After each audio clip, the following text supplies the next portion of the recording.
Yeah, what's up, Raza? You know what it is? It's your EsseHomie back again with another reaction. This one right here, my nephew wanted me to get into it, so we're going to do it. This one is about the a hit that happened a couple days ago. Um, I ain't know about it until my nephew told me. I looked it up. I guess the dude was driving in his Lambo truck with his daughter and somebody else in the back seat, and they all got unalived. I think there was like 200 shots that would that guy that they threw at him. You know what I mean? They hit him with 200 bullets, and they got alive, man. Sadly, the daughter died, and the passenger and the other person, bro. So this is the billionaire lifestyle of Alberto Prieto, cartel's biggest hit. So that's what we gonna do right now, man. Before we get started, I got my blacks, I got my Red Bull. I don't know what you guys like to do when you guys are watching your videos. I don't know what you like to eat, drink, smoke, whatever it is. Go get that ready. Come back and just chill and watch this together. And then, you know the rest. But don't forget, subscribe to your boy's channel. Here's the intro, and I'll be right back. So don't go nowhere. And yeah, let's get it. It's your ass homie. All right, man. Let's watch the lifestyle of a billionaire Alberto Prieto. Let's go, man. Hey, cartels don't play, man. So they don't play. I don't. That's why I stand my scary ass on this side. You know what I mean? Even though I have to do with that, boy, you can't. You ain't taking that chance. Businessman in Jalisco, Mexico, living a life most could only dream of. Alberto Prieto And real built quick, an man. Sorry about that. Real quick. The cartels have so much money, man. They have so much money. What do they do with all that money? Like I watched a lot of documentaries on Pablo Escobar, Chapo, and the other ones. They have so much money, bro, that they can't even put it in the bank. You know what I mean? They have stashes everywhere. Like, what do you do with so much money? And you still want more? Like, man, you guys got so much money. You guys give us poor people some, and you guys won't even feel a dent. You know what I mean? Shit, my catch app's right there, bro. Y'all want to help your ass homie out, bro? I'm broke. Shit, right there, man. Hit your boy up. You know what I mean? You guys got all that billions of dollars and shit, millions of dollars that you guys don't even use, man. Shit, shoot some in this direction. Not bullets. Money wise, right? empire from the ground up, turning his vision into millions of dollars in real estate and luxury. I'm not greedy, But bro. I when just the need like a cartel couple of those came little knocking, stacks. demanding their cut, he did something that would seal his fate. He refused to pay. In Oh. a country where saying no to the cartel is a death That's sentence, right, yep. Alberto stood his ground. For 25 minutes, the world watched Damn, in look at that, horror bro, in the Lambo as truck. 30 sicarios That's scary, hunted though, him man. down in broad That shit's scary, man. Having money in Mexico, it puts a target on you. I don't know what this dude was into, but cartels don't mess with you unless you give them a reason to. You know what I mean? daylight, Damn, while look at that. police did nothing. Sicarios Woo. hunted him down. Look at that, man. Look at shit. Damn. They don't play, man. And I've been watching. I don't know if you guys seen this one dude on TikTok or Instagram that he's over here calling out the cartel like they won't touch him and whoopty whoop. Man, that boy right there, he don't know what he's getting into just because they don't touch you soon or how long have you been doing it? You keep on it, but they're gonna get tired of you and they're gonna get him. Hopefully that don't happen. He need to stop with that. I don't know. Y'all know who I'm talking about? Yeah, put it in the comments. In broad daylight, while police did nothing. This In is the daylight. story of a man Cops who had don't do shit 'cause they everything part of and it. lost it all because he wouldn't bow to fear. Alberto Prieto wasn't born into wealth. He was a self-made man, a true entrepreneur who understood that in Mexico, real estate was the path to generational wealth. While others were content with modest businesses, Alberto had bigger dreams. He saw opportunity where others saw risk, and he built his fortune one property at a time. Yeah, you guys see I got my recliner right here, bro. So when I watch shit like this, I could just, I could just chill back and boo. You know what I'm saying? Yeah. By the time he reached his peak, Alberto Prieto had become a major player in Jalisco's real estate market. His Damn. company specialized in commercial and residential development. So was he legit transforming or? neighborhoods and creating spaces that attracted both local Imagine being able to build an app with your name on it, just by thinking about it. Meet Base 44. Was he legit and or what? international investors. His portfolio was impressive. Shopping centers, apartment complexes, office buildings, and luxury residential projects that dotted the landscape of Guadalajara and surrounding areas. Industry insiders estimated Alberto's net worth at somewhere between $50 million and $100 million. Damn. For real, this wasn't just some small-time operator. This was a legitimate businessman who had climbed to the top of Mexico's competitive real estate game. His properties generated millions in revenue annually, and his reputation as a savvy developer made him one of the most respected figures in Jalisco's business community. But wealth in Mexico comes with a price that has nothing to do with taxes or business expenses. In a country where organized crime has infiltrated every level of society, success makes you a target. The cartels don't care if you earned your money legally or illegally. If That's you scary. haven't, they want their piece. Alberto knew this reality. They got Every so much money, why do they want businessman more, in man? Jalisco knew it. The cartel Jalisco Nueva Generación, known as CJNG, controlled the state with an iron fist.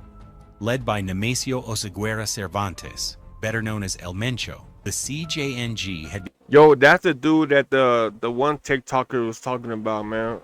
I don't know the dude's name, bro, but he's on TikTok talking crazy about him. Like, yeah, yeah. become one of the most Careful powerful what you wish and for. violent criminal organizations in the world. They didn't just traffic drugs. They extorted businesses, controlled politicians, and demanded protection money from anyone who had achieved success in their territory. Before everything went wrong, Alberto Prieto lived like royalty.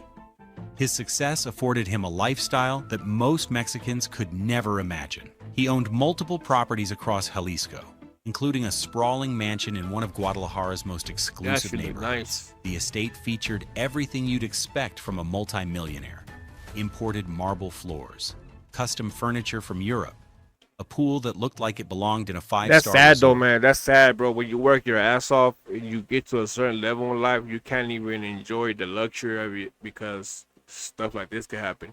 But like I said, I don't know if he was involved in certain things that we don't know, because cartels don't just come after you for no reason, bro. They gotta have a reason. You know what I mean? I'm and not saying security that systems that would he, make a he bank did something with them, jealous. but Alberto's garage was a Woo, car shit. enthusiast's dream. He collected luxury vehicles like some people collect watches: Mercedes-Benz S-Class sedans, BMW X7s, You know, his family Range Rovers. sad, but These they weren't got just the transportation for Alberto. They were inherit all that statements of his shit. success. He particularly loved his white Porsche Cayenne, which he drove regularly around the city, never trying to hide his wealth or success. Fashion was another area where Alberto didn't hold back. He wore custom-tailored suits from Italian designers, Swiss watches that cost more than most people's houses, and shoes that were handcrafted specifically for him. When he walked into a room, everyone knew he was someone important. His presence commanded respect, and his style reflected the empire he had built. But Alberto wasn't just about showing off. He was known for his generosity within the business community. He mentored young entrepreneurs, invested in local businesses, and created jobs for thousands of people through his developments. His employees spoke highly of him, describing a boss who was demanding but fair, someone who expected excellence but rewarded loyalty and hard work. Family was everything to Alberto. Despite his busy schedule managing multiple projects and business ventures, he made time for his wife and children. He took them on vacations to Europe and the United States, stayed in five-star hotels, and dined at the finest restaurants. He wanted his family to experience the best that life had to offer, the rewards of his decades of hard work and smart business decisions. On weekends, you might find Alberto at exclusive golf clubs, networking with other business leaders and politicians.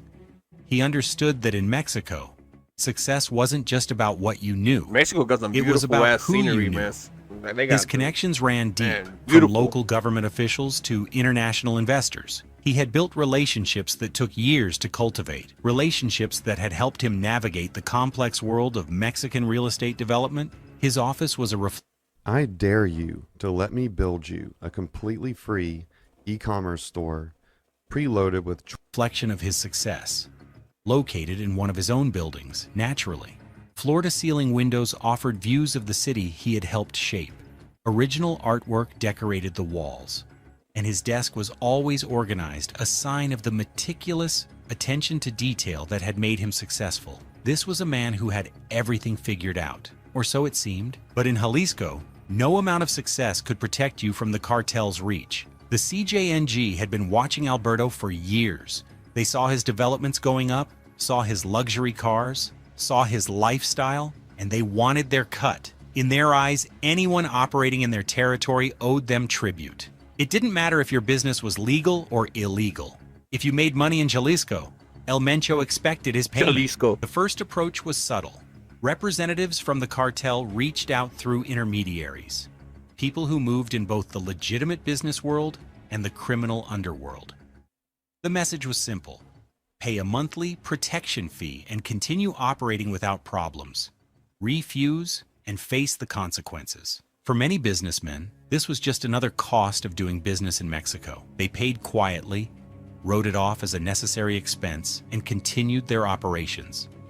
Some even rationalized it as actual protection. Pay the cartel, and other criminals wouldn't dare touch you. It was extortion, but it was predictable extortion. Alberto Prieto saw it differently. He had built his empire through legitimate means, paid his taxes, followed the law, and created value for his community. The idea of paying criminals for the privilege of operating his own business went against everything he believed in. He had worked too hard, sacrificed too much, to hand over his money to thugs who contributed nothing but violence and fear. So Alberto did something that shocked everyone who knew him. He said no. His friends and business associates tried to change his mind. They warned him that this wasn't a negotiation, that the cartel didn't accept refusals. They told him stories of other businessmen who had refused to pay, stories that always ended the same way, with funerals. Look, man, when you get some shit like that and you choose not to, and you driving around like freely, man, that's scary. If you have so much money, you need to bulletproof your every vehicle you own, basically, because you're not gonna be safe out there, man. Ain't no way. If you have a bulletproof vehicle, man, you could just sit in your car while they do what they gotta do, man. But that's sad though, bro. They want to take your money just because you're making it, and they want to cut. It's crazy, bro. But hey, that's the life in Mexico, bro. That's why I don't. Yeah. But Alberto was I would have paid. stubborn. I would have paid. Maybe Quick, he was here you go. principled. Perhaps he believed that his connections, his legitimate business status, or his importance to the local economy would protect him. He was wrong. The cartel's response was swift. They sent more direct messages, phone calls with explicit threats, warnings delivered to his office. They made it clear that this wasn't optional, but Alberto stood firm. He even reportedly went to the authorities, filing complaints and seeking protection from law enforcement. Too, you know, they in got a country payroll, where the cartels often payroll, control the police. told. This was either incredibly brave or incredibly naive. Some say Alberto believed that his wealth and connections would shield him. Others say he was simply tired of living in fear, tired of a system where criminals dictated terms to honest businessmen. Whatever his reasoning, his refusal to pay became known throughout Jalisco's business community. Some admired his courage. Others thought he was signing his own death warrant. The cartel gave him multiple chances to reconsider. They increased the pressure, making threats against his family, his employees, his properties. But Alberto wouldn't budge. He had drawn a line in the sand, and he wasn't going to cross it. In his mind, paying the cartel would mean admitting that they controlled him, that all his success meant nothing if criminals could take it away with threats. On that fateful day, Alberto Prieto was going about his business, probably thinking about his next development project or a meeting with investors. He was driving through Guadalajara, the city where he had built his fortune, when the nightmare began. Approximately 30 sicarios from the CJNG had been deployed with one mission: make an example of Alberto Prieto. How do you know this it was 30 wasn't going of to them? be a quick hit, a bullet to the head in a dark alley. No, the cartel wanted to send a message to every other businessman in Jalisco who might be thinking about refusing their demands. The sicarios moved with military precision, blocking off streets and creating a perimeter. They were armed with assault rifles, bulletproof vests, and communication equipment that would make some police forces jealous. This was an execution, but it was also a show of power. For 25 minutes, 25 horrifying minutes, Alberto Prieto was hunted through the streets of Guadalajara. Witnesses reported hearing constant gunfire, seeing multiple vehicles pursuing one man who had dared to say no to the cartel. Alberto tried to escape, driving frantically through the city, probably calling for help, praying that police would intervene. But the police never came. Or if they did, Police they was stayed scared back, too, man. unwilling or unable. EVE to me is basically freedom. It's a giant open universe where you can To confront 30 heavily armed cartel members. This is the reality of Mexico's security situation. In many areas, the cartels are better armed, better organized, and more willing to use violence than the authorities. Police officers have families too, and confronting the CJNG is often seen as suicide. The chase ended when the sicarios finally cornered Alberto. What happened next was brutal and methodical. They didn't just kill him, they executed him in a way that would be remembered, that would be talked about, that would terrify anyone else thinking about defying the cartel. When it was over, Alberto Prieto, the self-made millionaire who had built an empire through hard work and smart business decisions, was dead. His body was left in the street. A message written in blood for all of Jalisco to see. Nobody refuses the cartel. The murder of Alberto Prieto sent shockwaves through Mexico's business community. Here was a legitimate businessman, someone who had done everything right, killed in broad daylight because he refused to pay extortion money. The message was clear. In cartel-controlled territories, there is no such thing as legitimate business. Everyone pays or everyone dies. His family was left to mourn, not just a husband and father, but the destruction of everything he had built. The empire that took decades to create was now tainted by his violent death. His properties, his businesses, his legacy, all of it overshadowed by those 25 minutes of terror. The authorities made the usual statements about investigating the crime and bringing those responsible to They justice. ain't gonna do nothing. But everyone knew the truth.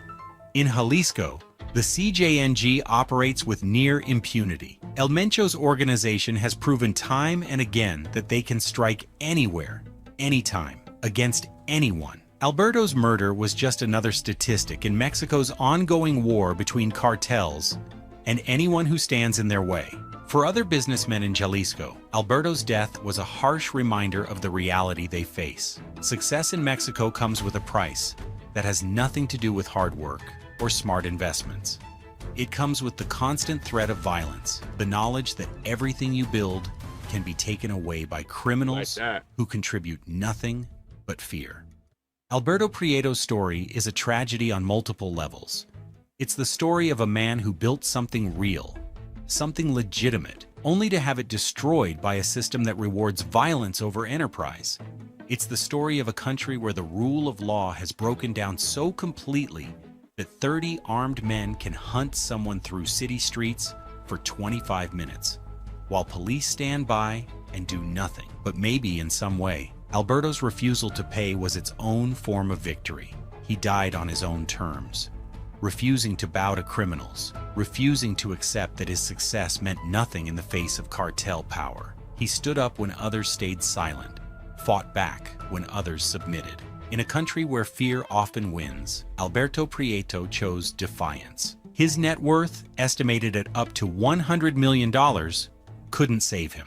His connections, his legitimate business status, his importance to the local economy, none of it mattered when the cartel decided he had to die. This is the reality of modern Mexico, where billions of dollars in drug money have corrupted institutions, empowered criminals, and made it nearly impossible for honest people to succeed without paying tribute to organized crime.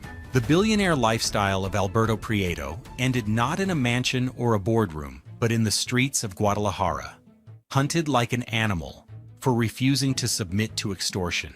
His story is a reminder that in cartel-controlled Mexico, wealth and success are no protection against violence.